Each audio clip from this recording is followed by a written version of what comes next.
주고 라반이 또 그의 여종 비나를 그의 딸 라헬에게 주어 시녀가 되려니 야곱이 또한 라헬에게로 들어갔고 그가 레아보다 라헬을 더 사랑하여 다시 7년 동안 라반을 섬겼더라. 여호와께서 레아가 사랑받지 못함을 보시고 그의 태를 여셨으니 라헬은 자녀가 없었더라. 레아가 임신하여 아들을 낳고 그 이름을 루벤이라 하였는데 여호와께서 나의 괴로움을 돌보셨으니 이제는 내 남편이 나를 사랑하리로다 하였더라. 그가 다시 임신하여 아들을 낳았는데 여호와께서 내가 사랑받지 못함을 들으셨으므로 내게 이 아들도 주셨도다 하고 그의 이름을 시몬이라 하였으며 그가 또 임신하여 아들을 낳았는데 내가 그에게 새 아들을 낳았으니 내 남편이 지금부터 나와 연합하리로다 하고 그의 이름을 레위라 하였으며 그가 또 임신하여 아들을 낳았는데 내가 이제는 여호와를 찬송하리로다 하고 이로 말미암아 그가 그 이름을 유다라 하였고 그의 출산이 멈추었더라. 30장 라헬이 자기가 야곱에게서 아들을 낳지 못하는 보고 그의 언니를 시기하여 야곱에게 이르되 내게 자식을 낳게 하라. 그렇지 아니하면 내가 죽겠노라. 야곱이 라헬에게 성을 내어 이르되 그대를 임신하지 못하게 하시는 이는 하나님이시니 내가 하나님을 대신하겠느냐. 라헬이 이르되 내 여손 비라에게 들어가라. 그가 아들을 낳아 내 무릎에 두니 그러면 나도 그로 말미암아 자식을 얻겠노라 하고 그의 시녀 비하를 남편에게 아들로 주니 야곱이 그에게로 들어가더니 비하가 임신하여 야곱에게 아들을 낳은지라.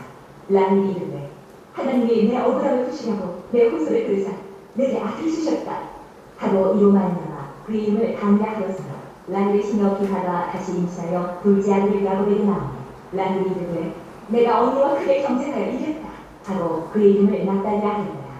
레아가 자기의 출산이 멈춤을 보고 그의 시녀 실바를 데려다가 야곱에게 주어 아들을 삼게 하였더니 레아의 시녀 실바가 야곱에게서 아들을 낳으니 레아가 이르되 복되도다 하고 그 이름을 가시라 하였으나 레아의 시녀 실바가 둘째 아들을 야곱에게 낳으니 레아가 이르되 기쁘도다 모든 딸들이 나를 기쁜 자라 하도다 하고 그의 이름을 아셀이라 하였더라. 밀 거둘 때 루벤이 나가서 들에서 합판치를 얻어 그의 어머니 레아에게 이었더니 라헬이 레아에게 이르되 언니의 아들의 합판치를 청구한다. 레아가 그에게 이르되 내가 내 남편을 빼앗은 것이 작은 일이냐. 그런데 내가 내 아들의 합판치도 빼앗고자 하느냐.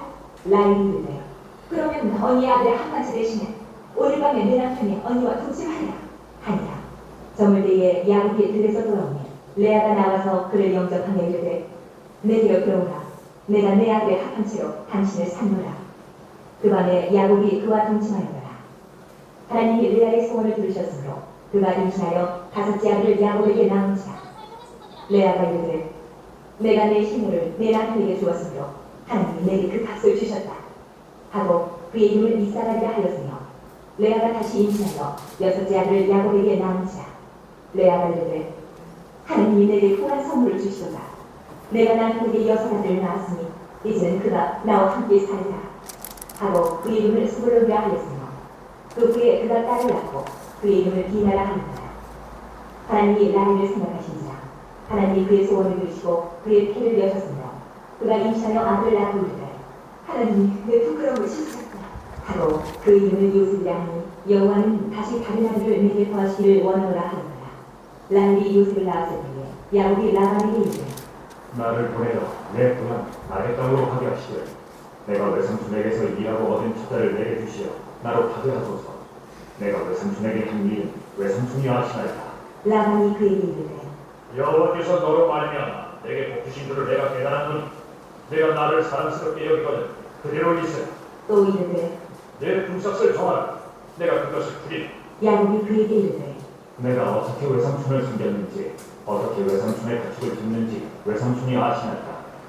내가 오기 전에는 외삼촌의 소유가 적더니 번창하여 대를 이루었으니 내 발이 이르는 곳마다 여호와께서 외삼촌에게 복을 주셨나이다.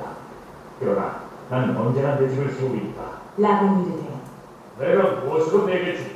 야곱이 이르되 외삼촌께서 내게 아무것도 주시지 않아도 나를 위하여 이 일을 행하시면 내가 다시 외삼촌의 양떼를 먹이고 지키리이다.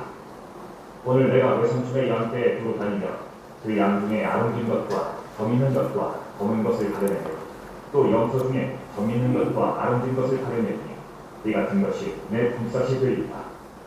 후일에 외삼촌께서 오셔서 내 품삯을 조사하실 때에 나의 의가 내 대답이 되리이다. 내게 혹시 염소 중 아름지지 아니한 것이나 정이 없는 것이나 양 중에 검지 아니한 것이 있거든 다 도둑질한 것으로 인정하소서. 라반이 이르되 내가 네 말대로 하리. 하고 그날에 그가 순명소 중 얼룩이 있는 것과 점 있는 것을 가리고 암명소 중 흰바탕에 아름진 것과 점 있는 것을 가리고 양 중에 검은 것들을 가려 자기 아들들의 손에 맡기고 자기와 야곱의 사이를 사울끼리 뜨게 하였고 야곱은 라반의 남은 양떼를 친다. 야곱이 예, 여기까지 보도록 하겠습니다. 예, 창세기 30장 후반부까지 봤습니다. 우리 같이 기도하고 우리 모임을 시작하도록 하겠습니다.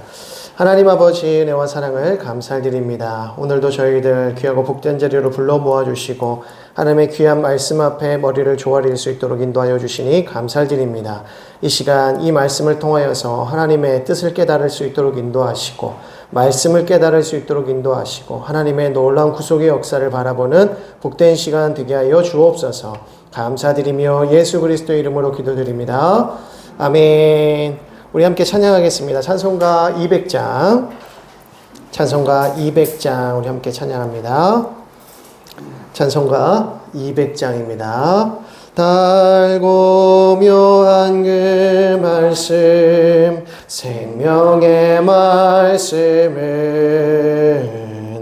귀한 그 말씀 진실로 생명의 말씀이 나의 길과 믿음 밝히 보여주니 아름답고 귀한 말씀 생명샘이로다. 아름답고 귀한 말씀 생명샘이로다. 귀한 주님의 말씀은 내 노래 되도다.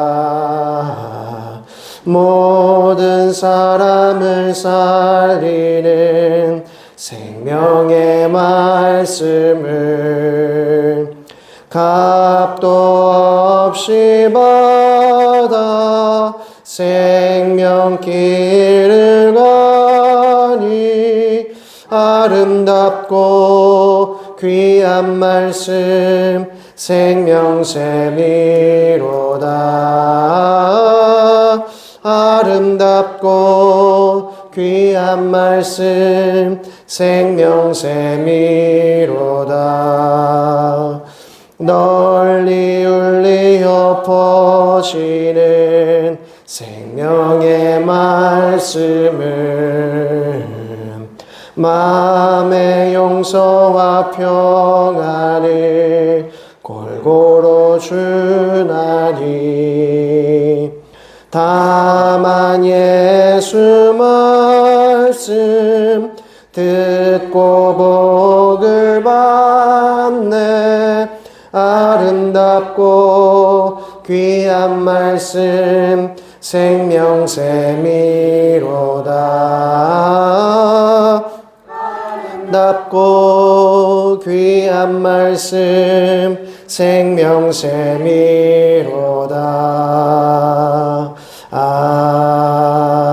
아멘. 우리 하나님의 말씀 창세기 29장 13절에서 20절까지의 말씀을 보겠습니다. 창세기 29장 13절에서 20절까지의 말씀 우리 한 절씩 교독하여 읽겠습니다.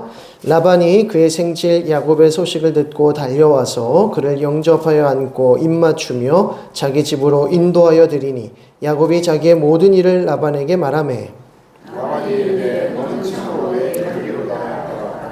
야곱이 나를 보아하되 라반이 야곱에게 이르되 내가 비록 내 생질이나 어찌 그저 내 일을 하겠느냐. 내 품삯을 어떻게 할지 내게 말하라.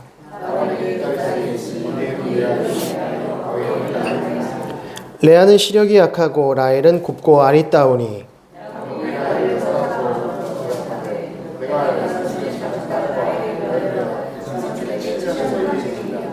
라반이 이르되 그를 내게 주는 것이 타인에게 주는 것보다 나으니 나와 함께 있으라. 야곱이 라헬을 위하여 7년 동안 라반을 섬겼으나 그를 사랑하는 까닭에 7년을 며칠같이 여기더라. 아멘.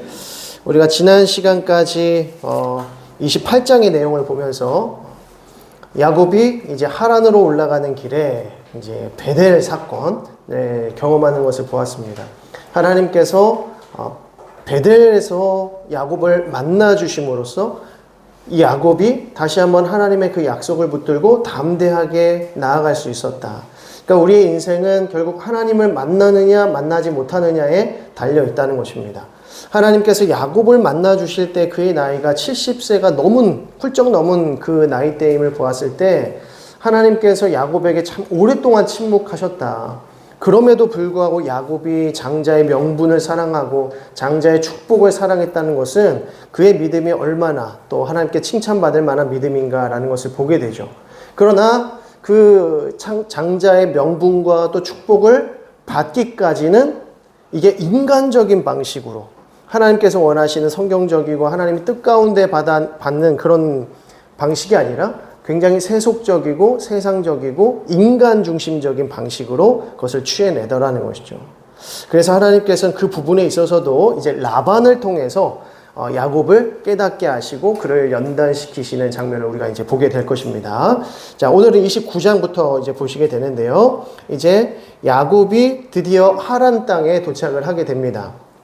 2절 말씀을 보시면 본즉 들에 우물이 있고 그 곁에 양 세 떼가 누워 있으니 이는 목자들이 그 우물에서 양 떼에게 물을 먹임이라. 큰 돌로 우물 아귀를 덮었다가 라고 하면서 이제 중간에 한 사람들의 그 무리들을 만나게 되고 그 가운데 네가 혹시 라반을 아느냐 라고 묻자 그 사람들이 라반을 안다 라고 말하죠. 그러면서 그들이 라헬과 함께 라반이 지금 양떼를 몰고 오고 있다라고 하면서 드디어 야곱이 라헬과 라반을 만나게 되는 장면이 등장을 합니다.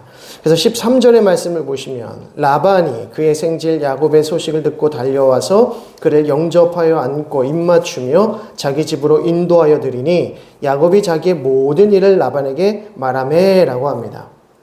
자, 여기서부터 이제 야곱이 본격적으로 라반을 통하여서 그의 삶에 연단을 받는 과정이 이제 등장을 하죠. 자, 그래서 라헬을 만났다. 그리고 라헬을 통해서 라반을 만나는 장면이 등장하고요. 그런데 이제 라반과 함께하는 그 시간 동안 라반이 이제 야곱에게 묻는 것이죠. 내가 너와 함께하되 어떻게 그저 너와 이렇게 함께하겠느냐? 너의 품삯을 정해라.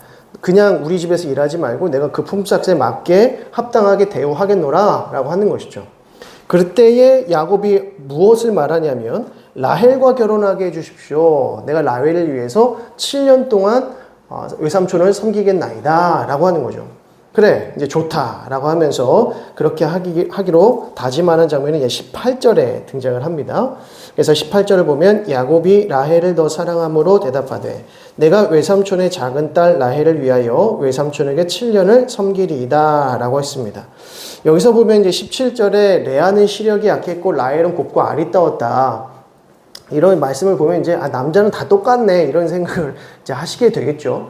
네. 근데 이제 여기서 보면 레아가 시력이 약했다라고 하는 것이 야곱으로 하여금 레아를 선택하지 못하게 하는 그 이유처럼 등장을 하고 있습니다. 그러면 시력이 약했다는 것은 무엇이냐면 그냥 단순히 앞을 보지 못했다, 그냥 이렇게 멀리 보지 못했다 이 정도의 그런 부분이 아니라 약간 이제 사시가 있었다라는 것으로 보여집니다. 그래서 딱 봤을 때 다른 곳을 보고 있는 듯한 그런 느낌이 드는 그 이제 외모가 이제 레아였다는 것이죠. 그래서 이 시야가 조금 어려운 것들을 볼 때 야곱이 마음의 불안감이 아마 찾아왔을 겁니다. 왜냐하면 자기 아버지 이삭이 눈이 어두웠을 때에 자기가 지금까지 해왔던 잘못된 부분들이 있었기 때문에 레아를 딱 보면서 조금 마음의 죄책도 왔을 것이고 좀 마음의 두려움이 왔을 것이고 걱정이 왔을 거라는 거죠.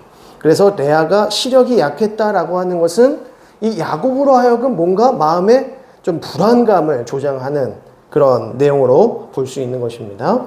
자, 그러면서 이제 18절에 내가 라헬을 위하여서 당신에게 7년을 섬기겠습니다 라고 하죠. 그래서 20절에 그를 사랑하는 까닭에 7년을 며칠같이 여겼더라. 무슨 시같이 이렇게 무슨 노랫말같이 7년을 7일처럼 여겼다.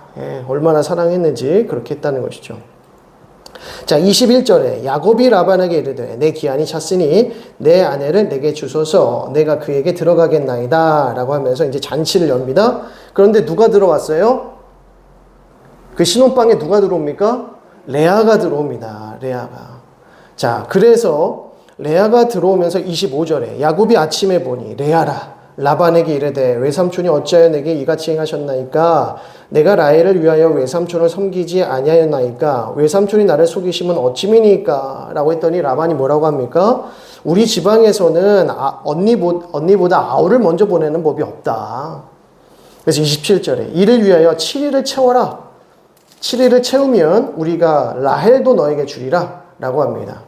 자, 여기서 7일이라고 하는 것은 레아와 결혼을 한 그 결혼 기간을 가리킵니다. 이제 결혼식을 항상 이 지역에서는 거의 일주일 가까이 했었기 때문에 일단 결혼식을 해라 이런 이야기입니다. 결혼식을 한 다음에 라헬을 주겠다라고 하는 것이죠. 그래서 우리가 이런 생각을 하자. 라헬을 얻기 위해서 7년을 일했는데 드디어 결혼을 하겠는데 레아였어. 어떻게 이럴 수가 있는가? 라헬을 얻기 위해서 또 몇 년을 일해야 돼요? 7년을 또 일하면 그때 라헬을 얻는다. 이렇게 하진 않았다, 라반이. 이렇게 하지 않고 어떻게 합니까? 7년을 일하게 한 다음에 레아와 결혼하고 결혼식을 끝내고 난 다음에 라헬과 함께 했다라는 것입니다. 그렇게 해서 이후에 7년을 살아가는 것이죠. 그래서 그 7년, 14년 동안 아이를 낳는 것입니다. 여기가. 그래서 7년 레아, 또 7년 섬겨서 그때서야 라헬이 아니고 함께 했다는 것입니다. 그래서 그런 부분을 기억하여 주시면 좋을 것 같고요. 자, 31절을 보면 여호와께서 레아가 사랑받지 못함을 보시고 그의 태를 여셨으나 라헬은 자녀가 없었더라 라고 합니다. 자, 그러면서 이제 29장 31절에서부터 이제 야곱의 아들들의 이제 이름이 쭉 등장을 하게 되는 것이죠. 자, 레아를 통해서 낳은 아들이 르우벤과 둘째가 이제 시몬이죠. 시몬과 셋째는요, 레위, 넷째는요, 유다. 이렇게 되고요. 자, 라헬은 아이를 얻지 못했다라고 합니다. 아이를 낳지 못했다. 자, 그때에 이제 30장 1절을 보시면 라헬이 자기가 야곱에게서 아들을 낳지 못함을 보고 그의 언니를 시기하여 야곱에게 이르되 내게 자식을 낳게 하라. 그럼 내가 죽겠노라. 그랬더니 야곱이 뭐라고 합니까? 이게 내 탓이냐? 당신이 아이를 못 낳는 것이 내 탓이냐? 하나님께서 그렇게 하시는 것인데 어떻게 나에게 뭐라고 하느냐? 그때 라헬이 어떻게 합니까? 내 여종 비라에게로 들어가라. 그래서 아들을 낳으니 그가 내 아들이 되겠다라고 하죠. 자, 이게 누구의 방식과 똑같습니까? 아브라함과 사라가 했던 것처럼 똑같죠. 사라가 했던 방식. 그러니까 이것이 이때 당시에 고대 사회에 굉장히 일반적인 문화였다는 것을 알게 되고, 저번에도 말씀드렸지만 문화라고 하는 것은 인본주의죠. 사람들이 만들어낸 문화지 신본주의의 문화가 아니라는 것입니다. 신본주의의 문화는 뭐예요? 하나님의 말씀에 순종하면서 나타나지는 모든 열매들이 신본주의적인 문화인 것이죠. 이게 저희 기독교 문화여야 되고 교회의 문화여야 되고 우리 삶의 문화여야 됩니다. 그것이. 그런데 우리가 인본주의적인 문화 속에서 살아가게 되면 이러한 문제들이 계속해서 발생하더라는 것이에요. 인본주의적으로 살아갈 때 나타나는 모든 결과와 열매들은 결국 어떻게 됩니까? 나중에 그것들이 우리를 대적하게 되더라는 거죠. 이스마엘처럼 그렇게 우리를 대적하게 되고 에서처럼 우리를 대적하게 되는 일들이 벌어진다는 겁니다. 그러니까 우리가 인본주의적인 그 시대적인 상황 속에서의 그 문화를 따를 것이 아니라 하나님이 말씀하실 때 그 말씀에 믿음으로 순종할 때에 우리의 삶에 믿음의 문화가 나타난다는 것이죠. 그래서 저와 여러분들이 항상 고민해야 될 부분은 그것입니다. 내가 이 세상의 풍조와 또 이 세상 사람들의 이 문화 속에서 내가 편향하면서 살아가는 것이 아닌가. 그거와 내가 타협하면서 살아가는 것이 아닌가를 항상 되물으셔야 된다는 겁니다. 그렇지 않으면 반드시 그 열매는 우리를 대적하게 되더라는 겁니다. 자, 그래서 지금 라헬 역시도 결국에는 세상적인 그 문화적인 방식을 통해서 자기의 몸종이었던 빌하를 이제 야곱에게 주는 것이죠. 그래서 빌하가 낳은 아들은 누구라고 나와 있습니까? 제일 먼저 단이 나타나고요. 그리고 납달리가 나타납니다. 자, 이런 부분을 봤을 때 레아가 믿음이 좋은 것 같으세요? 아니면 라헬이 믿음이 더 좋은 것 같으세요? 레아가 야곱에게서 자기가 이제 사랑을 못 받는다는 거 압니까? 모릅니까?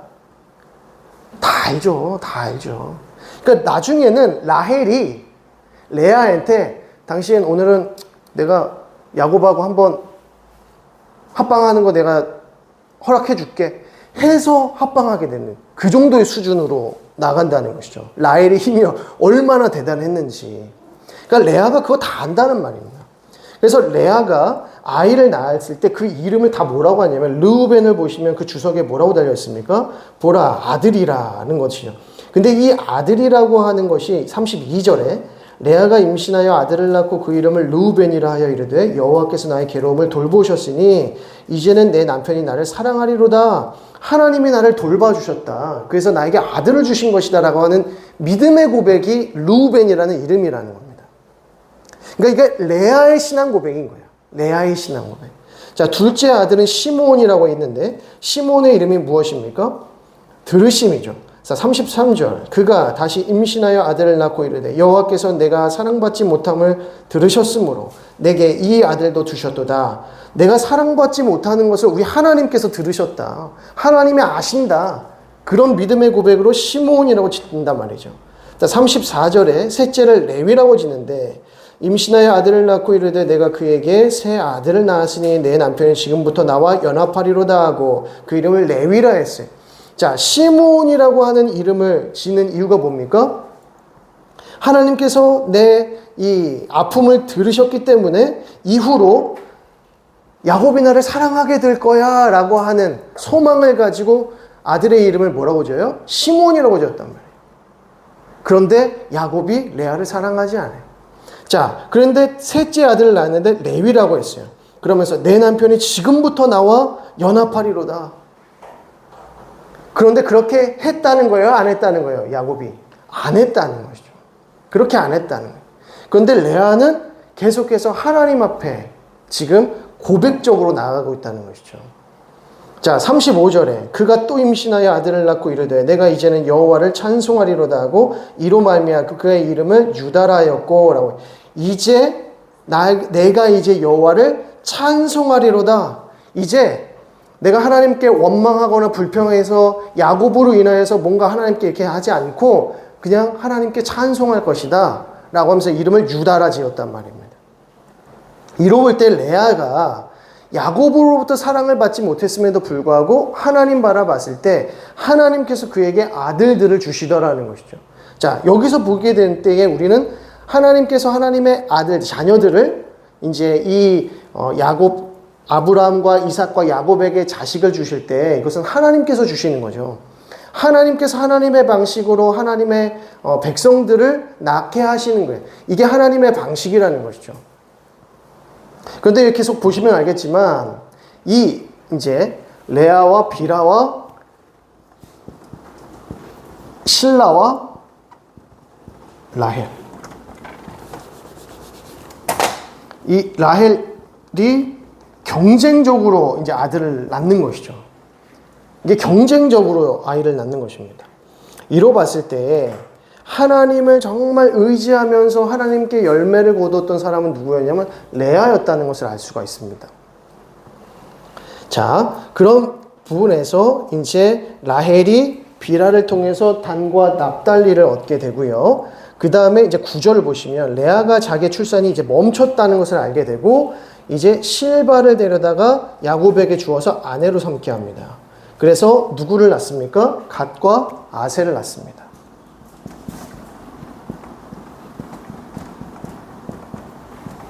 지금 레아도 이제 자기가 태가 멈췄음을 보면서 누구의 방식을 따라요? 세상적인 방식을 따라요.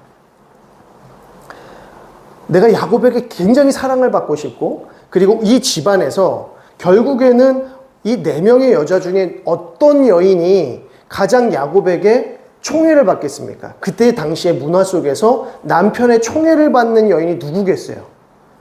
아들을 많이 낳아주는 여인이 총애를 받을 수밖에 없습니다. 왜냐면 이때 당시에는 남자가 재산이었고, 또 농사를 지을 수 있었고, 목축을 할 수 있었고, 전쟁을 할 수 있었고, 모든 것을 할 수 있는 것이 남자 중심이었기 때문에 남자가 많은 집이 결국 그 족속이 힘을 얻는 것이죠. 그러니까 아들을 많이 낳는 것이 이때 당시에 가장 큰 문화였다는 것입니다. 그리고 왜 한 남자에게 일부 다처제라고 하죠? 왜 여러 여자들이 이렇게 결혼하는 것을 너무 당연시 여겼느냐? 남자의 권위와 권세가 높았을 뿐만 아니라 남자 자체가 이게 전쟁을 치르고 이게 재산이라는 거죠. 힘이라고 하는 것입니다. 굉장히 힘의 논리로 지배되었던 시대가 바로 이 고대 사회였다는 것을 알 수 있죠. 그러니까 하나님을 의지하면서 하나님께서 우리를 보호하시고 돌보시는 이 신앙의 논리로 가는 것이 아니라 힘의 논리가 결국에는 이 시대에도 흐르고 있더라. 그게 더 시각적으로 더 잘 보이죠. 그러면 지금 저희는 이 시대를 살아가면서 이렇게 욕할 겁니다. 성경이 어떻게 일부 다처제를 허용하냐 라고 하면서 지금 아내 한 명도 어떻게 하기도 힘들어가지고 지금 한 명 사랑하기도 힘든데 어떻게 4명을 이거는 너무 미개하다 이렇게 생각하지만 결국에는 지금 보여주는 이 모든 장면들이 뭐냐면 힘의 논리로 작용하고 있다는 것이죠. 그럼 지금 이 시대를 살아가는 남자들이나 여자들이나 모두 우리 이 사회의 구성원들이 힘의 논리로 살아가고 있지 않은가? 신앙의 논리로 살아가고 있는가? 성경적인 논리로 살아가고 있는가? 일부 다처제를 뭐라고 할 게 아니라 지금 나는 어떠한 논리로 이 인생을 살아가고 있는가를 돌아볼 수 있어야 되는 것이죠. 물론 시대적으로 그리고 상황적으로 보자면 여러 가지로 문제점이 많은 시대가 이 고대 사회입니다. 노예제도도 그냥 허용되었고 뭐 여러 가지 문제점들이 많이 발생해요. 특히 인권에 대해서 인권 문제를 가지고 구약 성경을 들여다보면 굉장히 기독교가 공격을 많이 받습니다. 근데 문제는 그때 구약 시대에 살았던 사람들이나 지금 시대에 살아가는 저와 여러분들이나 그 본성이 같다 다르다? 같다는 겁니다.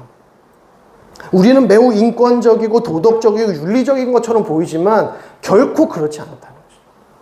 우리가 힘의 논리를 떠나서 기독교적인 가치관을 가지고 살아가는가? 그렇지 않죠. 지금 이 시대가 그 무엇보다도 힘의 논리로 작용하고 있지 않습니까? 그래서 어떻게든지 힘을 가지려고 돈을 버는 것이고 높은 곳으로 하려고 하는 것이고 어떻게든지 힘을 가지려고 하는 건 아니겠습니까?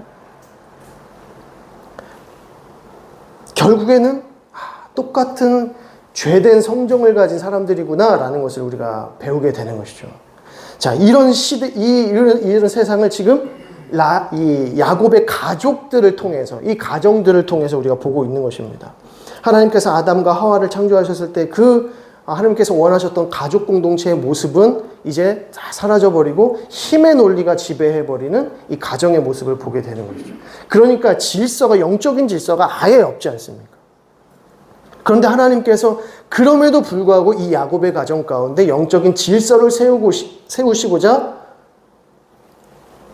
힘쓰신다는 겁니다. 하나님께서 역사하신다는 거죠. 자, 그런 것들을 우리가 또 보아야 되는 것입니다.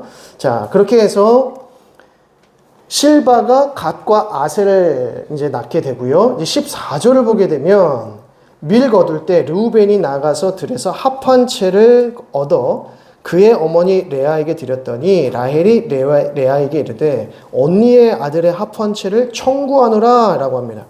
자, 밀 거두는 시기는 열매가 곡식이 많이 나는 시기입니다. 그러니까 그때에 합한채라는 것이 이제 얻게 되는데 이 합한채는 뭐냐면 식물 이름입니다. 식물 이름이고 이제 약초라고 하긴 그렇지만 어쨌든 이제 그때 당시에는 어느 정도의 효과가 약의 효과가 있었고 임신 촉진제로 여겨졌던 식물이라고 합니다. 근데 이게 뭐 정말 임신이 잘 됐다 이런 게 아니라 미신이죠. 이 합한채를 먹으면 아이를 가질 수 있을 것이다 라고 하는 하나의 미신인 겁니다. 자, 그런데 여기에 르우벤이 합한채를 얻어서 레아에게 주니 이것을 본 라헬이 뭐라고 합니까? 언니의 그 합한채를 나에게 달라. 왜? 나는 지금 하나도 없지 않느냐? 당신의 합한채를 청구하노라. 달라. 이렇게. 청구한다는 것은 우리 타협하자, 협상하자 이 말입니다. 그럼 레아가 너 나한테 뭐 줄 건데? 뭐 줍니까? 야곱 줄게. 야곱 줄 테니까 나에게 합한채 줘. 이렇게 해서 거래를 하게 되고, 자, 그래서 16절에 저물 때에 야곱이 들에서 돌아오매 레아가 나와서 그를 영접하며 이르되 내게로 들어오라. 내가 내 아들의 합한채로 당신을 샀노라. 그 밤에 야곱이 그와 동침하였더라. 도대체 야곱은 뭐 하는 사람인지 모르겠어요. 야곱은 그냥 꽂아놓은 보릿자루 같은 인생이에요, 지금. 예전에 막 뭔가 자기의 인생에 주도적이고 뭔가 이렇게 머리를 써가지고 자기가 얻고 싶은 걸 얻어내는 그런 건 다 없어지고 그냥 여인들에게 계속 휘둘리는 모습을 보게 되는 거죠. 17절. 하나님이 레아의 소원을 들으셨으므로 그가 임신하여 5째 아들을 야곱에게 낳은지라. 자, 그리고 18절에 그의 이름을 이사갈이라고 합니다.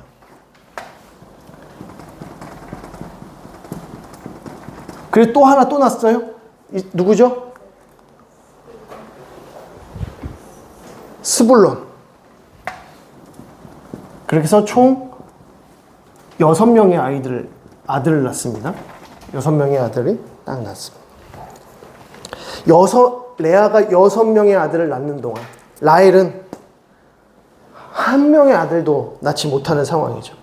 여러분, 합한 채로 아들을 낳을 수 있다라고 생각하는 이 라헬의 이 신념, 이 사상, 생각, 이게 매우 미신적이고 매우 기복주의적이고 그리고 매우 토테미즘적이라는 것입니다.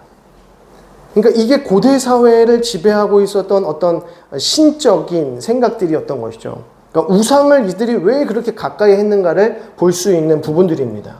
자, 그런데 이제 스불론까지 낳고 거기에 누구까지 낳아요? 레아가 딸을 하나 더 낳죠? 디나까지 이제 딸을 낳습니다. 딸을 낳고 그 후에 이제 하나님이 22절 라헬을 생각하신지라 하나님이 그의 소원을 들으시고 그의 태를 여셨으므로 그가 임신하여 아들을 낳고 이르되 하나님이 내 부끄러움을 씻으셨다. 이름을 요셉이라고 짓습니다. 라헬도 참 딱한 게 계속해서 부끄러움과 수치 가운데 있었다는 것을 알 수 있죠. 라헬은 야곱이 가장 사랑했던 여인이었음에도 불구하고 야곱을 얻었음에도 단 야곱을 위하여 한 명의 아들도 낳지 못했던 그 마음에 부끄러움이 있었고 수치가 있었고 그러니까 마음이 더 완악해질 수도 있었겠다라는 생각을 하게 되는 것이죠. 근데 하나님께서 그를 생각하신지라 해서 요셉을 딱 주십니다. 합한 채로 얻는 게 아니다. 우리가 원하는 열매, 우리가 생각하는 어떤 그 목적은, 결과는 우리의 생각이나 우리의 이 세상적인 방식으로 얻는 것이 아니라 하나님이 우리를 생각하시고 하나님이 우리에게 주고자 하신다면 하나님께서 주시는 것이다 라는 것을 깨닫게 되는 것이죠. 그렇게 해서 드디어 라헬이 아들을 얻게 되고 이름을 요셉이라 합니다. 그래서 이후에 이 요셉이 얼마나 귀해요. 그죠? 얼마나 귀합니까? 그래서 14년 만입니다. 14년 만에 아마 낳았을 겁니다. 14년 만에 요셉을 낳고 25절에 바로 라헬이 요셉을 낳았을 때에 야곱이 라반에게 이르되 이제 나는 고향 땅으로 돌아가겠노라 라고 합니다. 이렇게 지낸 게 이제 17년이라고 하는 것이죠. 그러니까 마지막 7년을 채웠던 그때 라헬을 위하여 7년을 채웠던 그 14년에 요셉을 낳게 되었다. 그래서 이때 이제 라반에게 나 고향으로 돌아가렵니다 라고 말하는 것이죠. 그때 26절에 내가 외삼촌에게서 일하고 얻은 처자를 내게 주시어 나로 가게 하소서. 내가 외삼촌에게 한 일은 외삼촌이 아시나이다. 그때 27절에 라반이 그에게 이르되 여호와께서 너로 말미암아 내게 복 주신 것을 내가 깨달았노니 네가 나를 사랑스럽게 여기거든 그대로 있으라. 조금 더 있어줘. 하나님께서 너를 사랑하시는 걸 아니까 네가 좀 나와 더 있어줘야겠다 라고 하는 것이죠. 그 대신에 그에 따른 품삯은 네가 원하는 대로 줄게 라고 하는 것이죠. 그때의 그 품삯을 이제 야곱이 무엇으로 얻습니까? 짐승으로 이제 얻으려고 하는 것이죠. 그래서 32절을 보면 오늘 내가 외삼촌의 양떼에 두루 다니며 그 양 중에 아롱진 것과 점박입니다. 그리고 점 있는 것과 검은 것을 가려내어서 또 염소 중에 점 있는 것과 아롱진 것을 가려내리니 이 같은 것이 내 품삯이 되리라. 짐승들 가운데 양이나 염소나 이런 짐승들 가운데 이제 점박이가 태어나거나 아니면 점 있는 것만 태어나거나 아니면 검은 게 태어나면 그거 내가 갖겠다. 나머지 멀쩡한 것들, 예쁜 것들, 흠 없는 것들은 내가 삼촌을 위해서 다 주겠다 라고 거래를 합니다. 그랬더니 라반이 괜찮거든요. 그렇게 하자 라고 했는데 야곱이 어떤 꼼수는 아니고 이게 지식인지 지혜인지 모르겠지만 우성인자를 이제 교배할 때에 우성인자를 적절하게 봐서 그 방법을 써서 계속 건강한 아롱진 것들이 나타나는 거죠. 흠없는 것들, 깨끗한 것들은 오히려 비리비리하고 오히려 힘 있는 것들은 다 아롱지고 점 있는 것들만 다 태어난다는 것이죠. 이거를 라반의 자식들이, 아들들이 그것을 아는 겁니다. 그래서 야곱을 경계하기 시작하고 42절을 보시면 약한 양이면 그 가지를 두지 아니하리니 그렇게 함으로 약한 것은 라반의 것이 되고 튼튼한 것은 야곱의 것이 된지라. 이에 그 사람이 매우 번창하여 양떼와 노비와 낙타와 나귀가 많게 되었다 하는 것이죠. 그래서 31절에 야곱이 라반의 아들들이 하는 말을 들은즉 야곱이 우리 아버지의 소유를 다 빼앗고 우리 아버지의 소유로 말미암아 이 모든 재물을 모았다 하는지라 라고 합니다.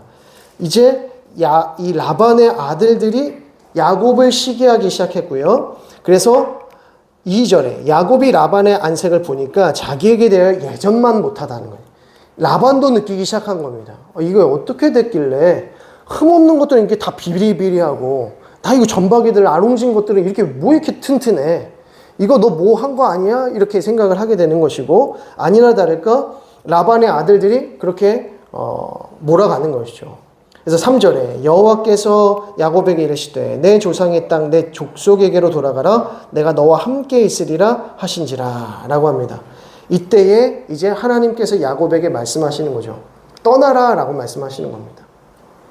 우리가 이제 하나님의 음성을 듣고 하나님의 그 어떤 하나님께서 원하시는 그 타이밍을 볼 때에는 그저 어떤 상황적인 부분들이 아니라 하나님께서 그렇게 만들어 가시는 것을 볼 수가 있습니다. 시기가 있고 좀 고난이 있고 어려움들이 올 때에 그것을 그냥 하나님께서 나와 함께 하시지 않는가 라고 생각할 것이 아니라 하나님께서 나에게 또 다른 어떤 메시지를 주시구나. 하나님께서 나에게 원하시는 부분들이 있구나 라는 것을 보게 됩니다. 그러니까 우리가 고난이 올 때나 어떤 인간적인 갈등들이 올 때나 여러 가지 어려움을 당할 때 우리는 하나님께서 우리에게 무엇을 말씀하고자 하시는지를 들을 수 있어야 된다는 겁니다. 그저 신세 한탄을 하거나 그 삶의 어려움들을 호소하거나 그냥 눈물 흘리고 있을 것이 아니라 하나님께서 나에게 원하고 계시는 부분이 있겠구나. 하나님께서 나에게 어떤 새로운 발걸음, 어떤 새로운 영적인 도전들을 원하시는구나를 우리가 깨달을 수 있어야 된다는 것입니다. 하나님께서는 지금도 우리에게 이 말씀을 통해서 그리고 우리의 상황적인 부분들을 통해서 계속해서 인도해 가시기 때문에 우리가 그것들을 잘 봐야 된다는 것입니다. 자, 그렇게 해서 이제 드디어 야곱이 라반을 떠나게 되는 상황이 이제 등장을 하게 되는 것입니다. 자, 그렇게 돼서 이 야곱이 라반을 떠날 때에 이 모든 가족들을 다 데리고 떠났을 뿐만 아니라 그 약속된 수많은 짐승들과 노비들까지, 종들까지 다 데리고 이동을 하게 됩니다. 그 인원이 좋게 100여 명은 넘었을 것이라는 생각이 들어요. 왜냐하면 이때에 이 아들들도 아이를 낳고 있었기 때문에 그렇죠. 이 친구들도 어느 정도 나이가 돼서 장성한 나이가 된 이제 루벤이나 시몬이나 레위나 유다 같은 경우에는 아이를 이제 결혼해서 낳을 수 있는 나이대가 됐을 겁니다. 이게 치밀하게 이제 나이 계산을 이렇게 조금 해보면 이사갈까지도 아이를 낳았던 것으로 보여요. 이사갈까지도. 따져보면 이게 너무 안 맞는데 이렇게 너무 안 맞는데 그러니까 이제 아들을 낳을 수 있는 그 시기가 됐을 때 거의 이제 중학교 좀 지나면 그때부터는 이제 생식 능력이 생기기 때문에 바로 그때부터 결혼을 시켰던 것으로 보입니다. 일찍. 그러니까 막 이게 연대별로 이제 따지고 보면 이때 당시에 벌써 야곱이 할아버지가 됐을 것이라는 계산이 좀 나오는 거죠. 그러니까 이럴 때 이런 걸 전체적으로 봤을 때 이 야곱의 가족들이 꽤 많이 되었을 것이라는 생각이 듭니다. 물론 100여 명까지는 안 되겠지만 꽤 많은 수의 자녀들이 태어났을 것입니다. 자, 그렇게 해서 이제 하란을 드디어 떠나게 되었을 때의 수많은 가족들과 함께 많은 소유를 가지고 떠나게 되는 것이죠. 근데 여기서 우리가 주목해야 될 것은 야곱이 이 하란을 이제 떠나게 돼서 이제 가나안 땅, 이제 부모의 집으로, 이삭이 있는 집으로 이제 돌아갈 때에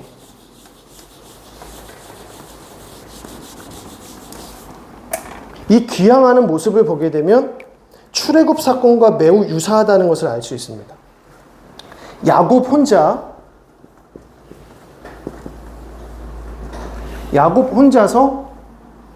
하란으로 들어갔습니다. 그죠? 하란으로 이제 들어갔습니다. 야곱 혼자서.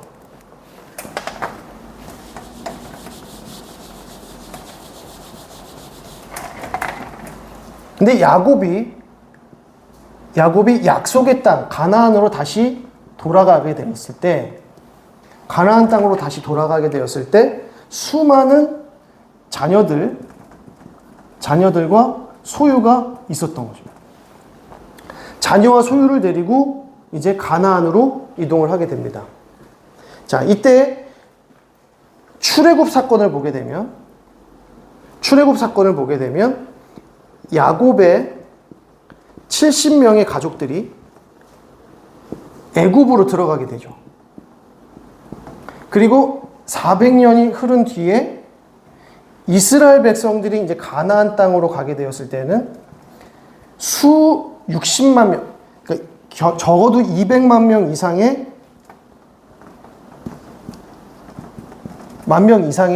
후손들과 수많은 소유를 가지고 나가게 됩니다.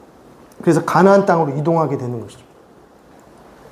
이 모습을 보면서 야곱이 하란에 가서 혼자서 하란에 갔다가 하나님께서 그 약속해 주신 대로 자녀와 소유를 가지고 가나안 땅으로 다시 돌아오는 이 과정을 통해서 하나님께서 다시 야곱의 70명의 자녀들을 애굽으로 들어가게 하시고 400년이 흐른 뒤에는 약속의 땅으로 다시 돌려보낼 땐 수많은 민족을 데리고 오는 것처럼 이 상황들을 보게 하면서 출애굽 사건을 미리 예표할 수 있다는 것이죠. 근데 여기서 하란과 가나안 땅으로 가기 전에 하란에서 가나안 땅으로 많은 자녀와 소유를 가지고 갔을 때 무슨 일이 벌어집니까? 이제 에서에게로 가야 되는 거예요. 근데 이제 소식통에 의하면 에서가 400명 정도의 장정들을 데리고 자기를 기다리고 있다는 얘기를 듣습니다. 그때 야곱이 마음에 두려움이 생기는 것이죠. 에서가 나를 아예 죽이려고 작정하고 기다리고 있는 것이구나 라고 생각을 하게 됩니다. 그것이 진실은 아니었지만, 그래서 그때의 야복강가 사건이 여기서 등장을 하는 거죠.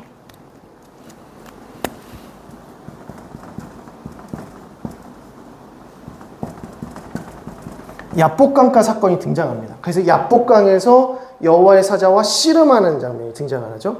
그런데 애굽에서 가나안으로 들어가는 이스라엘 백성들이 이 사이에 어떤 일을 경험하게 됩니까? 광야 40년의 기간을 보내게 되죠. 광야 40년의 기간을 보내더라는 것입니다. 그 이유도 똑같아요. 가나안으로 들어가려고 하니까 가나안에 있는 백성들이 가나안에 있는 거민들이 이스라엘 백성들을 꼭 해하고 죽일 것 같으니까 그 두려움 가운데 있을 때에 가데스 바네아 사건이 딱 등장하고 갈렙과 여호수아를 제외한 나머지들은 다 이 광야에서 1세대들이 다 죽음을 맞이하게 되는 것이죠. 그러니까 하나님께서 약속하신 부분들을 신뢰하지 못하고 머뭇머뭇거렸을 때에는 하나님께서 이 가운데서 연단하시더라라고 하는 겁니다. 근데 그 연단이 있을 때 하나님께서는 그냥 고통을 주시고 그들에게 괴롭게 하시고 이게 목적이 아니라, 괴로움이 목적이 아니라 무엇이 목적일까요? 고통이 목적이 아니라 만나 주심이 목적이다. 하나님께서 반드시 이곳에서 이스라엘 백성들, 당신의 자녀들을 만나 주시더라라는 겁니다. 이런 환난 속에서 하나님께서는 반드시 그들을 만나 주신다. 하나님께서 그들을 만나 주실 때, 하나님의 백성들을 만나 주실 때 하나님의 백성들의 믿음이, 그의 영적인 고도가 높아질 뿐만 아니라 문제들이 해결되더라는 것이죠. 담대함이 생기고 하나님께서 주신 그 약속을 붙들고 내가 순종하겠노라라고 하는 담대함이 생기더라는 것입니다. 이때부터 이제 가나안 땅으로 본격적으로 들어갈 수가 있게 되는 것이죠. 담대함을 가지고. 그래서 야곱이 혼자 왔지만 결국에는 이 가나안 땅으로 수백 년이 지난 이후에 들어가게 됐을 때는 이스라엘 민족들이 수많은 소유를 가지고 들어가게 되는 사건을 보게 됩니다. 그래서 이런 부분들이 하나의 예표가 되어서 하나님께서 이렇게 역사하시는구나를 누가 먼저 보게 됩니까? 출애굽한 이스라엘 백성들이 보게 되는 것이죠. 출애굽한 이스라엘 백성들이 모세를 통하여서 이때의 이야기를 듣는 거 아닙니까? 하나님께서 기록하게 하신 그 말씀을 통하여서 야곱이 혼자 들어갔지만 12지파를 데리고 나왔구나. 하나님께서 야곱의 70명의 가족들을 데리고 애굽으로 들어가게 했지만 수많은 이스라엘 민족을 데리시고 나오시는구나. 그때의 이스라엘 백성들에게 하나님께서 원하시는 것은 무엇이냐면 하나님을 만나고 하나님의 주시는 그 말씀을 붙들고 순종하려고 하는 믿음의 삶을 결단하기를 원하시는 거죠. 그렇지 않으면 하나님께서 괴롭게 하신다. 연단을 주신다. 라는 것을 알 수가 있는 겁니다. 자, 이제 31장을 그렇게 이제 좀 보시면 되고, 대신에 여기서 하나 주목해야 될 것이 무엇이냐면 19절을 보겠습니다. 창세기 31장 19절을 보면 그때 라반이 양털을 깎으러 갔으므로 라헬은 그의 아버지의 드라빔을 도둑질하고 야곱은 그 거취를 아람 사람 라반에게 말하지 아니하고 가만히 떠났더라 라고 합니다. 자신을 괴롭게 하고 또 라반의 형제들이 자기를 시기하니까 하나님께서 말씀하시는 거죠. 이제 떠나라. 그래서 떠날 때가 됐구나 하고 온 가족들을 불러 모으고 종들을 불러 모아서 우리 떠날 것이다 라고 얘기했습니다. 자, 그때에 라헬이 그냥 도망치지 않고, 라헬이 그냥 가지 아니하고 아버지의 드라빔을 도둑질했다는 겁니다. 드라빔이 뭘까요? 드라빔 30절을 보겠습니다. 30절. 이제 네가 내 아버지 집을 사모하여 돌아가려는 것은 옳거니와 어찌 내 신을 도둑질하였느냐라고 말합니다. 자, 이게 무슨 상황이냐면 이제 야곱이 조용히 라반을 떠나고자 모든 자기 재산과 모든 소유를 가지고 모든 가족들과 함께 먼저 떠난 거예요. 라반에게 이야기하지 않고 먼저 떠납니다. 그래서 3일 길을 먼저 갔습니다. 근데 라반이 나중에 그 소식을 알게 되죠. 근데 3일 동안 어떻게 그 많은 가족들이 떠났는데 그걸 몰라 라고 할지 모르겠지만 다시 한번 19절을 보면 그때 라반이 양털을 깎으러 갔으므로 라고 하는데 이 양털이라고 하는 것은 지금도 양털 축제를 하죠. 양털을 이렇게 한 마리 양털 밀 때도 그게 얼마나 힘듭니까? 이게 우리가 볼 때 우리 강아지 미용해주는 그런 게 아닙니다. 그죠? 양털 진짜로 이렇게 깎는 거 보시면 이게 저게 지금 걸레를 입고 있는 거야 뭐야 라고 생각할 정도로 엄청 더러울 뿐만 아니라 엄청 두꺼워요. 그 양털이. 그래서 그 한 마리를 지금에 가지고 있는 그 바리깡, 큰 바리깡으로 미는데도 한 마리 깎는데 1시간이 넘게 걸리더라고요. 제대로 깎는데.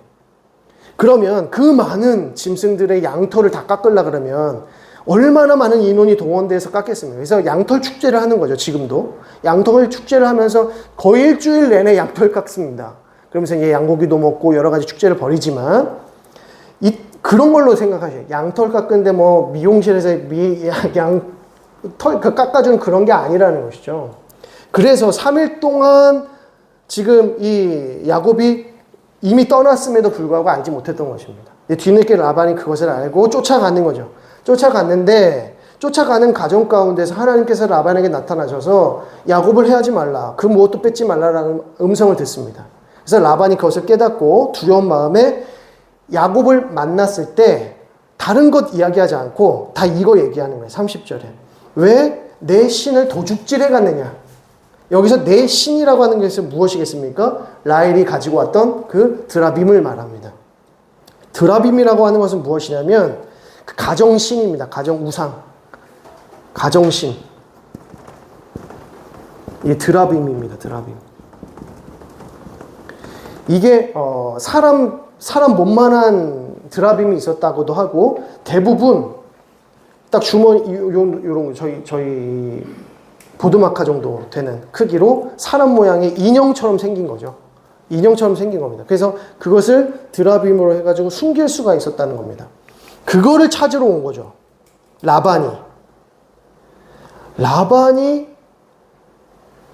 라반과 이 모든 가족들이 갈대아 우르에서부터 왔습니다. 갈대아 우르는 지금의 바벨로니아 그 지역에 있었습니다. 예전에 바벨로니아 지역에서 이제 갈대아 우르에서 튀어나온 거죠. 그러니까 우상 섬기고 있었던 가족들입니다. 우상 섬기던 가족들이 하란으로 올라와서도 계속해서 무엇을 섬기고 있었다? 우상을 섬기고 있었다는 것을 알게 됩니다. 가정신을 섬기고 있었다는 것을 알게 되죠. 목사님, 그 하란의 그 데라의 가족들은 하나님 섬기고 있었던 거 아닙니까? 이게 그 영적인 수준이 그런 수준이 아닙니다. 그 드라빔을 하나님이라고 섬기고 있었을 겁니다. 이게 어디로 나타나요? 나중에 애굽에서 출애굽할 때 이스라엘 백성들이 금송아지 섬기는 게 다 그겁니다. 금송아지를 만들어 놓고 다른 신이라고 하지 않고 여호와라고 했어요. 이 여호와 금송아지가 우리를 이 땅으로 인도해냈다 이렇게 믿고 있었단 말이죠. 드라빔도 똑같다는 거죠. 데라로부터 나온 그 하나님에 대한 섬기, 그 어떤 그 신적인 신앙이 우상 섬기는 일이었습니다. 우상 섬기는 일. 이게 너무나도 빈번한 일이었다는 거죠. 그래서 라헬이 그냥 가지고 나오는 거예요. 왜 그게 있어야 내가 보호받을 수 있을 거라는 생각을 한 거죠. 그래서 라헬이 그 드라빔을 가지고 나옵니다. 그때에 라반이 왜 드라빔 훔쳐갔느냐라고 찾으니까 안 나오는 거예요. 그래서 야곱이 격분합니다. 당신이 도대체 나를 어떻게 보고 이렇게 하는 거냐. 근데 라헬은 그것을 자기가 숨겨서 자기가 타고 있던 낙타의 그 안장에다가 다 깔고 앉은 거예요. 그랬더니 이제 라반이 다 뒤지고 하니까 라헬이 안 내려오거든요. 낙타 밑에다 안장에 깔고 있으니까 곧 자기가 내려오면 툭 떨어질 거 아닙니까? 그래서 계속 앉아 있었어요. 너 왜 앉아 있냐 했더니 지금 생리 중입니다. 그래서 지금 내려갈 수가 없습니다, 아버지. 아 그래? 알겠어 하고 다른 데 다 치워서 안 나오는 거예요. 그랬더니 이제 야곱이 격분을 하면서 막 화를 내는 것이죠. 자, 그러면서 야곱과 라반이 언약을 맺습니다. 서로 공격하지 않기로, 서로 해하지 않기로 약속을 하고 협약을 하고 이제 돌려보내는 것입니다. 그러면서 44절을 보겠습니다. 이제 오라 나와 내가 언약을 맺고 그것으로 너와 나 사이에 증거를 삼을 것이라. 이에 야곱이 돌을 가져다가 기둥으로 세우고 또 그 형제들에게 돌을 모으라 하니 그들이 돌을 가져다가 무더기를 이루매 무리가 거기 무더기 곁에서 먹고 라반은 그것을 여갈사하두다라고 불렀고 야곱은 그것을 갈레잇이라고 불렀으니 라고 쭉 나오죠.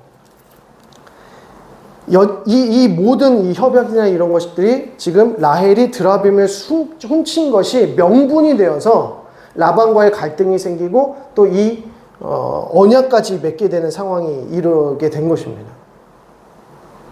그리고 이 드라빔 사건은 여기서 끝나지 않고 이제 32장에서도 이제 이어지고 있는데요.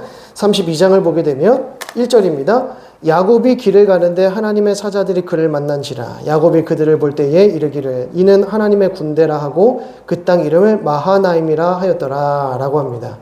마하나임이라고 하는 이 뜻은 하나님의 군대라는 뜻이죠. 야곱이 길을 가는데 하나님의 사자들을 본 겁니다. 천사들을 본 겁니다. 그러면서 야곱이 무슨 생각하면 하나님의 군대다, 마하나임이다 라고 본 겁니다. 자, 그리고 3절에 야곱이 세일 땅 에돔 들에 있는 형 에서에게로 자기보다 앞서 사자들을 보내며, 그래서 6절에 사자들이 야곱에게 돌아와 이르되 우리가 주인의 형 에서에게 이른즉 그가 400명을 거느리고 주인을 만나러 오더이다. 겁을 먹은 거죠. 그래서 야곱이 심히 두렵고 답답하여 자기와 함께한 동행자와 양과 소와 낙타를 두 떼로 나누고 이르되 에서가 와서 한 떼를 치면 남은 한 떼는 피하리라 하고 자기가 가지고 있는 모든 소유를 두 떼로 나눕니다. 그래서 믿을 만한 종들에게 한 떼씩 맡기고 가는 거죠. 근데 만약에 에서가 한 떼를 딱 친다 그러면 한 떼를 데리고 도망치면 되는 거고, 그렇게 이제 계산을 하고 가는 겁니다. 그때 11절, 내가 주께 간구하오니 내 형의 손에서 에서의 손에서 나를 건져내시옵소서. 내가 그를 두려워함은 그가 와서 나와 내 처자들을 칠까 겁이 나기 때문이니이다 라고 합니다. 그러니까 야곱의 마음에 에서에게 혹 해를 당하지 않을까, 나의 모든 가족들과 이 모든 소유를 에서에게 다 빼앗기는 것은 아닐까 심히 두려워한 상태에 있었다는 겁니다. 그런데 32장 1절은 뭐라고 말하냐면 마하나임으로 하나님께서 지금 누구와 함께 하세요? 야곱과 그의 가족들과 함께하고 계시는 거죠. 그러니까 야곱이 마하나임의 이 하나님의 군대를 보았을 때 믿음의 담대함이 생겨야 되는데 믿음의 담대함을 갖지 못한다는 겁니다. 자, 그러면서 이제 두 떼로 나눠서 이제 가게 만들고 난 후에, 자, 16절을 보겠습니다. 그것을 각각 떼로 나누어 종들의 손에 맡기고 그의 종에게 이르되 나보다 앞서 건너가서 각대로 거리를 두게 하라 하고, 완전히 겁쟁이 같은 모습을 보이죠. 두 떼로 나눈 거를 종들에게 먼저 해서 보내고 자기는 강을 건너지도 않고 강 이 안쪽에서 보고 있는 겁니다. 그게 이제 야복강가인 것이죠. 그렇게 해서 지켜보고 있는 가운데에서 22절에 밤에 일어나 두 아내와 두 여종과 11 아들을 인도하여 야복나루를 건널세 그들을 인도하여 시내를 건너가게 하며 그의 소유도 건너가게 하고 야곱은 홀로 남았더니 어떤 사람이 날이 새도록 야곱과 씨름하다가 라고 합니다. 자, 누구까지 건너보내요? 처자들과 아들들까지 다 건너보내요. 강 건너요. 자기는 혼자 딱 남는 거죠. 두 떼로 다 먼저 보내고 심지어 자기 처자들과 가족들까지 먼저 보내고 자기는 홀로 야복강가에 남아 있는 겁니다. 그때에 어떤 사람이 날이 새도록 야곱과 씨름했다고 하는 것이죠. 이건 너무 잘 알고 계시죠. 그때 28절을 보면 이스라엘이라고 하는 이름을 얻게 되는 겁니다. 이스라엘이라고 이름의 뜻은 하나님과 겨루어 이겼음이라 라고 하는 뜻이죠. 그리고 30절에 그러므로 야곱이 그곳 이름을 브니엘이라고 합니다. 브니엘의 이름의 뜻이 뭐죠? 하나님의 얼굴.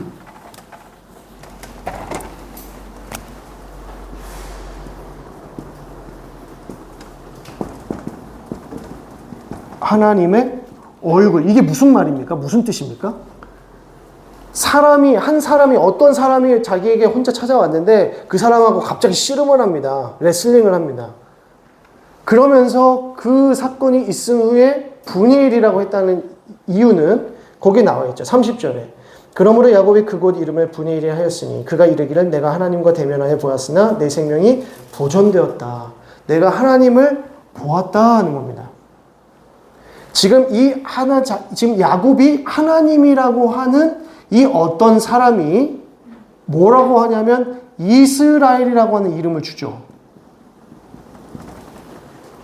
그럼 이 어떤 사람은 누구였다? 신적인 존재였다. 하나님과 같은 존재였다는 것입니다. 왜냐하면 이 어떤 사람이 야곱에게 이스라엘이라고 불렀기 때문에 그렇습니다. 그러면 이 어떤 사람이라고 하는 존재는 그저 천사 정도가 아니라 하나님이었다는 겁니다.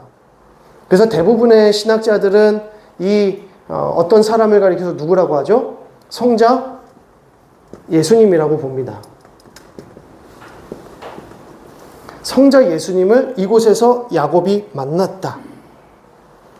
자기의 구속자요, 자기의 구원자, 이스라엘의 구원자인 성자 예수님을 이곳에서 만나고 씨름했다.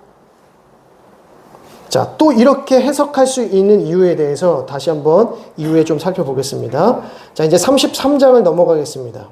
33장을 보게 되면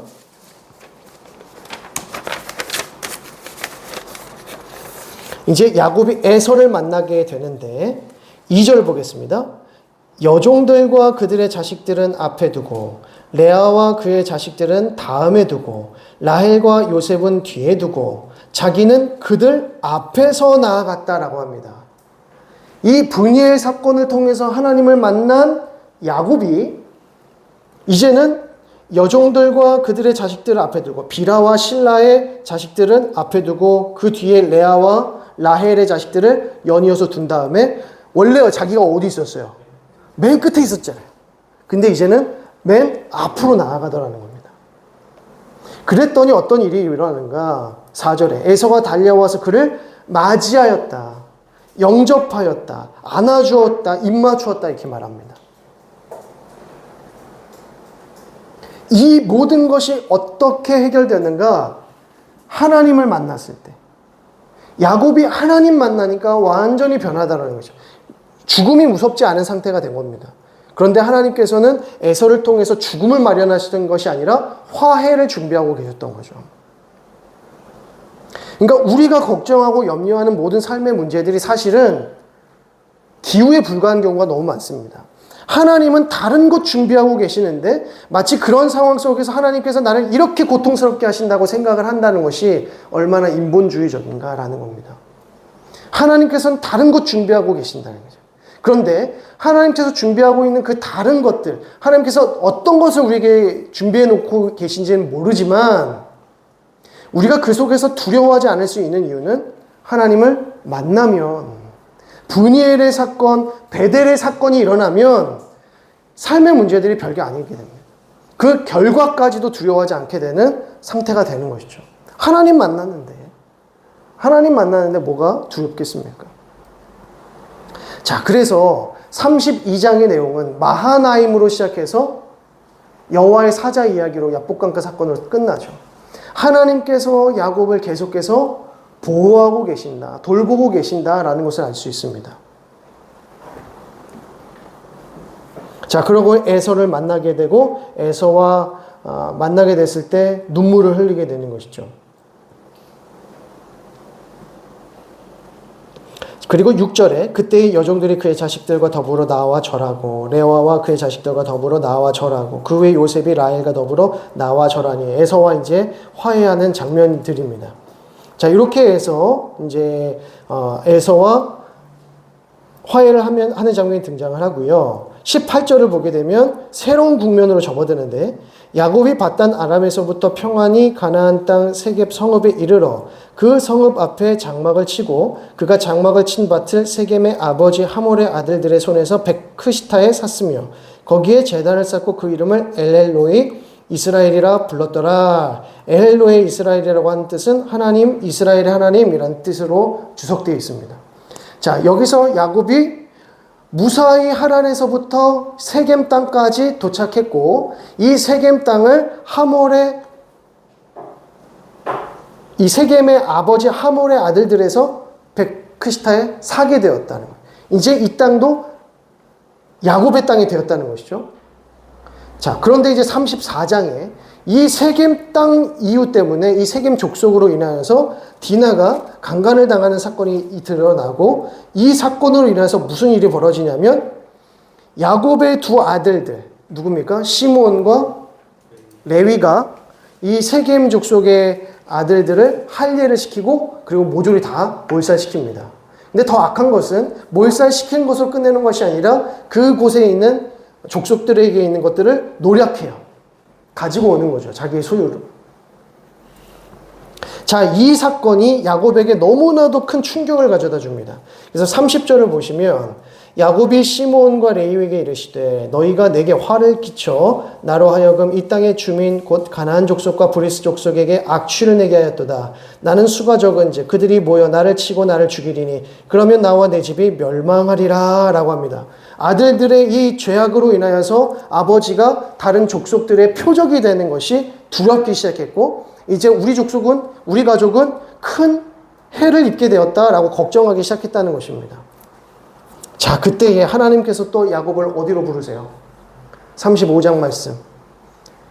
하나님이 야곱에게 이르시되 일어나 베델로 올라가서 거기 거주하며 내가 내 형 에서의 낯을 피하여 도망하던 때에 내게 나타났던 하나님께 거기서 제단을 쌓으라 하신지라 라고 합니다.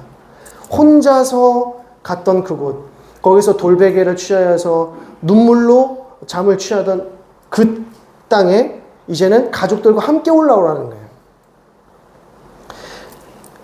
야곱이 큰 두려움 가운데 휩싸여 있을 때 하나님께서 다시 그를 어디로 부르십니까? 베델로 부르시는 거예요. 왜 부르세요? 왜 베델로 부르세요? 만나주시려고. 만나주시려고. 하나님께서 야곱을 얼마나 사랑하시는가. 하나님께서 이스라엘 백성들과 맺으신 언약을 얼마나 신실하게 지키고 계시는가를 알 수가 있는 것이죠. 자, 그때의 2절을 보시면 야곱이 이에 자기 집안 사람과 자기와 함께한 모든 자에게 이르되 너희 중에 있는 뭐를 버리고? 이방 신들을 버리고 자기 자신을 정결하게 하고 너희들의 의복을 바꾸어 입을. 충격적이죠. 야곱의 가족들과 그의 종들이 뭘 섬기고 있어요? 이방 신상들이 있었다는 거죠. 뭡니까? 드라빔이죠. 라헬이 가지고 있었던 드라빔이 라헬만 가지고 있었던 게 아니라 그들의 종들에게서도 발견되더라는 것입니다. 너희들이 가지고 있는 모든 이방 신상들을 버리라 라는 겁니다. 그리고 어디로 오라오라? 베델로 올라오라. 너희를 정결하게 하고 베델로 올라오라 라고 말합니다. 그때에 하나님께서는 다시 야곱과 그의 가족들을 만나주시고 이제 엘베델, 베델의 하나님을 만나게 되는 것이죠. 그런데 안타깝게도 라헬이 베냐민을 낳다가 죽음을 맞이하게 됩니다. 왜 라헬이 먼저 죽었을까? 그 이유에 대해서는 우리는 알 수 없습니다. 뭐 라헬이 드라빔을 훔쳐서 나와서 그런 거 아닐까? 그런데 이게 일반적인 그때 당시의 문화 속이었기 때문에 라헬이 그것 때문에 죽었다라고 말하기에는 조금 억측이 있습니다. 근데 문제는 이 드라빔의 문제는 여전히 이 야곱 가정에 있었다는 것이죠.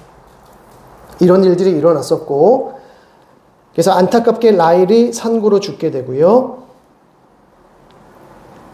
22절에 35장 22절에 이스라엘이 그 땅에 거주할 때에 르우벤이 가서 그 아버지의 첫 빌하와 동침하며 빌하는 라헬의 몸종이죠.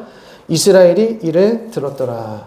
그러니까 르우벤이 아버지의 첩이었던 빌하와 동침하게 되는 충격적인 사건이 등장을 합니다.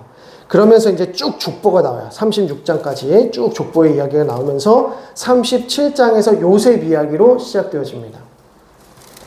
네, 여기까지 하겠습니다. 제가 목표한 데가 딱 요셉 전까지였기 때문에 급하게 달려왔는데요. 정리를 하자면 이제 야곱이 얼마나 협작꾼이었고 또 우리가 생각하는 이 고대 사회의 아브라함과 이삭과 야곱의 이 신앙적인 삶이 그렇게 성숙하지 못했다. 어떻게 보면. 그런데 그들을 끝까지 믿음을 주시고 그들과 함께 하시고 그들을 돌보시는 것이 하나님의 언약이고 하나님의 성품이라는 겁니다. 하나님은 지금 계속해서 하나님의 그 언약을 성취해 가시잖아요. 끝까지 야곱의 가족들을 돌아보시잖아요. 끝까지 하나님께서 아브라함과 이삭과 야곱에게 맺으신 것을 신실하게 이끌어가고 계신다는 겁니다. 그런데 중요한 것은 이 순간순간마다 하나님께서 아브라함에게 나타나셔서 아브라함의 영적인 고도를 높이시고 이삭을 만나셔서 이삭의 영적인 고도를 높이시고 야곱을 만나셔서 야곱의 영적인 고도를 높이신다는 겁니다. 이때에 이스라엘 백성들이 이 모든 자기 조상들의 믿음의 조상들의 이 삶의 여정들을 보면서 신앙의 여정을 보면서 무슨 생각을 했을까요? 지금도 우리와 함께 하시고 우리를 돌아보시는 하나님, 신실한 언약을 이끌어 가시는 하나님, 인도하신 하나님, 내가 그 하나님께 순종하겠습니다. 하나님의 말씀에 복종하겠습니다. 하나님께서 주시고 계획하신 것들에 순종하며 따라가겠습니다 라고 하는 것이 이스라엘 민족에게 작정되고 도전이 되어야 된다는 것이죠. 그래서 하나님께서 저와 여러분들에게 이 말씀을 주시는 거고요. 구약과 신약의 말씀을 통해서 끊임없이 말씀하고 계신다는 것입니다. 자, 이렇게 해서 오늘의 모임 마치겠습니다. 제가 기도하겠습니다. 하나님 아버지, 은혜와 사랑을 감사드립니다. 오늘도 이 창세기의 말씀을 통하여서 특별히 야곱의 삶을 통하여서 끝까지 하나님의 언약을 신실하게 지키시는 그 하나님의 미쁘신 성품에 대해서 바라볼 수 있도록 인도하여 주시니 감사드립니다. 때로는 우리가 고통 중에 있을지라도 이 세상적인 방식으로 풀어나가지 않도록 인도하시고 하나님께서 예비해 놓으시고 하나님께서 뜻하신 것들을 바라보며 믿음으로 순종하며 나아갈 수 있는 우리 모두가 되어줄 수 있도록 인도하여 주옵소서. 또 우리 모두에게 특별히 우리 경신 공동체 위에 하나님께서 계획해 놓으신 놀라운 뜻과 계획이 있는 줄로 믿습니다. 하나님, 우리가 오직 믿음과 순종함으로 하나님의 그 뜻 가운데 나아갈 수 있도록 인도하시고 반드시 이루시고 성취하시는 하나님을 경험할 수 있는 우리 모두가 되어질 수 있도록 인도하여 주옵소서. 감사드리며 예수 그리스도의 이름으로 기도드립니다. 아멘. 하늘에 계신 우리 아버지여, 이름이 거룩히 여김을 받으시오며 나라의 임하옵시며 뜻이 하늘에서 이룬 것 같이 땅에서도 이루어지이다. 오늘날 우리에게 일용할 양식을 주옵시고 우리가 우리에게 죄 지은 자를 사하여 준 것 같이 우리 죄를 사하여 주옵시고 우리를 시험에 들게 하지 마옵시고 다만 악에서 구하옵소서. 대개 나라와 권세와 영광이 아버지께 영원히 있사옵나이다. 아멘. 자, 우리 옆에 분들에게, 뒤에 분들에게 수고 많이 하셨습니다. 감사합니다.